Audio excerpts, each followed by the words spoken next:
Agora, a Bíblia lida e explicada com Alain Amorim. Para quem quer ouvir a Palavra de Deus de forma simples e compreensível.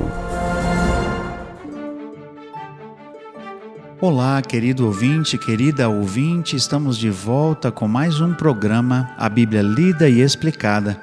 Eu sou o pastor Alain Amorim. Nós vamos hoje concluir o nosso estudo no Evangelho de Marcos, no capítulo 4. Então eu espero que a sua Bíblia já esteja aberta, você possa então acompanhar a leitura comigo a partir do verso 35 até o verso 41. Assim diz a palavra de Deus. Naquele dia, sendo já tarde, disse-lhes Jesus: passemos para a outra margem. E eles, despedindo a multidão, o levaram assim como estava, no barco. E outros barcos o seguiam.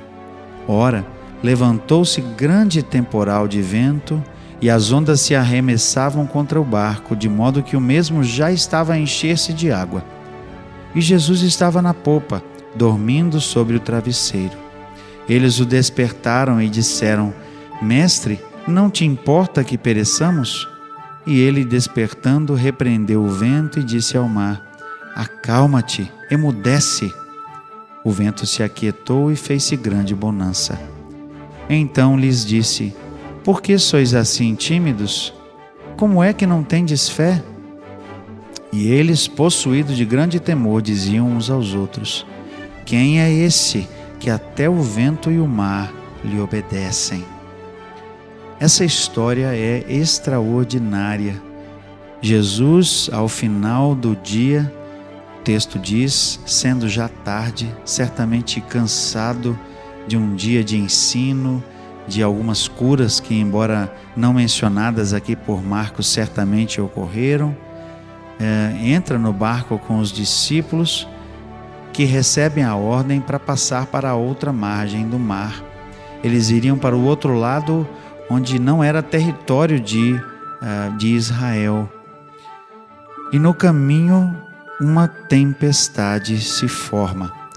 Ora, talvez alguém possa perguntar: será que eles não viram as nuvens pretas, negras? Será que eles não viram as condições do mar antes de atravessar?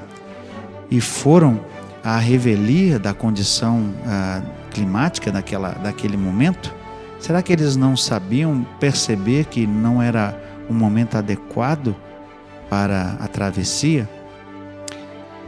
Primeiro é preciso lembrar que, por característica daquela região, e lembrando que aqui esse mar da Galileia era bastante extenso, essa travessia durava algumas horas. Nós não estamos aqui com um barco a motor, né? Ou uma voadeira que pode fazer uma travessia de uma outra margem em poucos minutos. Nós estamos falando de um barquinho a remo, né, que era usado por pescadores, e certamente a travessia levaria um bom tempo. De modo que não é impossível de se pensar que justamente nesse processo mudou o vento e formou-se ali uma tempestade, porque essa exatamente era a característica daquela região. Esse mar, ele estava, na verdade, numa espécie de depressão que vinha seguido de um vale. E nesse vale que antecedia a região do mar, os ventos podiam ganhar força, não é? E o encontro, o choque, e nós sabemos como que uma tempestade se forma, não é? O choque, por exemplo, de um vento mais frio com um vento quente que viria desses vales, poderia facilmente e rapidamente mudar o tempo e o clima de tal maneira que uma tempestade se formasse assim em questão de pouco tempo. E é isso certamente que aconteceu. Por isso o texto diz: ora, levantou-se grande temporal de vento, e as ondas se arremessavam contra o barco, de modo que o mesmo já estava a encher-se de água. Os discípulos já estavam a longa distância, certamente da margem, não é? Jesus estava dormindo, como o verso diz aqui no versículo 38, Jesus estava na popa dormindo, e ele estava completamente alheio, certamente cansado, num sono profundo, mas com certeza sem medo nenhum, Mas os discípulos não. O texto diz que os discípulos acordaram Jesus amedrontados, e disseram: Mestre, não te importa que pereçamos? Talvez eu e você passemos por essa pergunta desapercebidamente e não demos importância para aquilo que os discípulos estão dizendo aqui. Mas, na verdade, como o nosso autor, o Hendrickson, nos diz, os discípulos, na verdade, estavam sendo bastante grosseiros aqui com Jesus. O Senhor não se importa com a gente?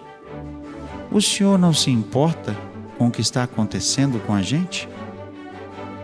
O Senhor não tem interesse na nossa vida?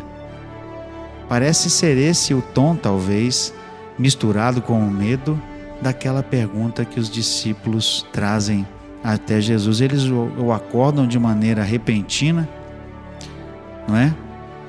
Talvez Jesus até se acordasse um pouco assustado, né? E ele olha para um lado e para outro e logo ele é fuzilado com uma pergunta dessa: o Senhor não se importa? Mas Jesus, de maneira calma, tranquila, certamente, com o mesmo amor, com a mesma mansidão que lhe é característica, não responde a essa pergunta, talvez feita num tom de desdém, e ele simplesmente, como nos diz o verso 39, despertando, repreendeu o vento e disse ao mar: acalma-te, emudece. Jesus rapidamente resolve o problema. Jesus rapidamente cessa os ventos e cessa o mar de tal maneira que, assim como o texto diz aqui, o vento se aquietou e fez-se grande bonança. De novo tudo está calmo. E agora, com tudo calmo, Jesus pode trazer a atenção dos discípulos para o que era realmente a verdade acerca do que estava acontecendo. Jesus lhes disse, verso 40, por que sois assim, tímidos? Como é que não tendes fé? Jesus certamente esperava mais os seus discípulos. Como o próprio autor que eu tenho consultado disse, depois daquele rompante da pergunta feita a Jesus, Jesus de forma calma traz uma repreensão aqui aos discípulos. Por que é que vocês ainda não têm fé? Como é que vocês ainda não acreditam, não creem em Deus? Porque Jesus, estando com eles já há algum tempo, já tendo feito tantos milagres e tantas coisas, e já tendo ensinado a eles tantas coisas, esperava certamente que eles tivessem fé. Mas como é característico de Marcos, ele retrata os discípulos ainda com esse ar de dúvida. Os discípulos são retratados como ainda recalcitrantes, titubeando, né? Ora crendo e ora quase descrendo em Jesus. E aqui Jesus repreende os discípulos dizendo: como é que ainda não têm fé? E o verso 41 então fecha essa história extraordinária dizendo: eles, possuídos de grande temor, diziam uns aos outros: quem é esse que até o vento e o mar lhe obedecem? Na verdade, os discípulos passaram de um pavor que a tempestade tinha causado para uma contemplação de surpresa e de temor, porque eles estavam pasmos diante do que tinha acontecido. E eles então perguntam-se acerca do próprio Jesus: quem é esse que tem um poder tão grande de acalmar a tempestade e de fazer cessar as ondas do mar? Certamente os discípulos tinham a resposta. Essa pergunta é apenas para que eles mesmos, no coração deles, talvez já tivessem a resposta. Esse é Jesus, o Filho de Deus, que tem sim poder para fazer essa e muitas outras coisas que eles ainda veriam. Chegamos ao final de mais um capítulo 4.